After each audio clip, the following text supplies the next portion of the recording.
There's 12 things you can do right now to get ready for when it hits the fan.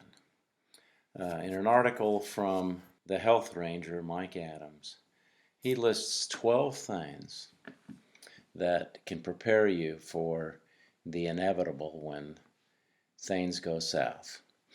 In this video, we'll do steps 1 through 6. First, get your money in a liquid state.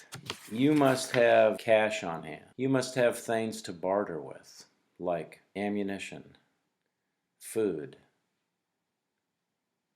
possibly something like vodka that you could barter for things that you don't have. Some people even suggest some sort of cryptocurrency. In other words, something the government can't control. Gold or silver coins. Things you can use outside of the government's what they call fiat currency. That's printed up currency from the Federal Reserve that has no value, no gold backing it up. I just heard a statistic the other day where 75% of all money ever printed has been printed in the last 2 years.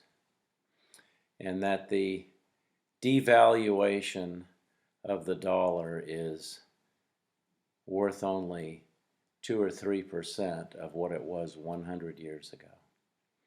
So we are in a financial crisis. Number 2, he suggests that you relocate from a death zone city. A death zone city would be something like New York, Chicago, Los Angeles, San Antonio, Denver, Seattle, any place that's a death zone, either a target from an enemy or the degradation of society within that city. 6 years ago, we left a highly populated area next to one of those cities I mentioned and moved to the country in a solid red state. And people share our values out here. Neighbors are neighborly. If they see you on the side of the road, they'll stop and help. Interesting fact was when we first moved here, I met the county sheriff at a local event and asked him, who do I call if I need somebody in an emergency? He says, well, call 911. That'll go to the state police and then they'll call us. And then he said, in the meantime, feel free to defend yourself until we get there. So we are in a state that values your right of self-defense and to protect yourself.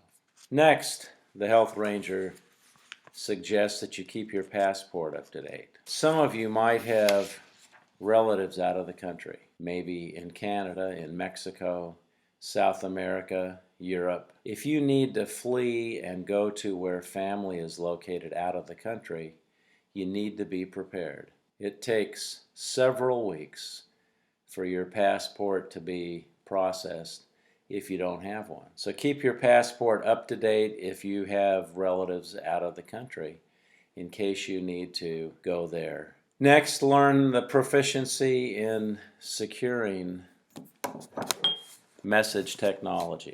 You know, all the government has to do is put a search warrant in, or if even that, make a request from these technology companies that they're in to find out what your messaging history is. For instance, if somebody runs for political office, they pull up a tweet they made 8 or 10 years ago and use that against if they messaged something that was inappropriate. One way you can communicate is through something like a ham radio or a GMRS radio or some special apps out there that you can put on your phone that will hide your identity and the identity of who you're texting to. Look for those online and see what fits for you. Rest assured, in this day and age, the government is becoming a police state. Things that you might put online could come back and haunt you in the future. Number 5, practice dressing down.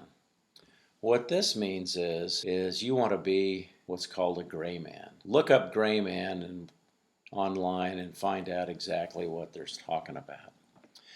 Gray man is where you blend in with everyone else. You don't want to stand out, make yourself too visible. For instance, don't wear fancy jewelry, a fancy watch.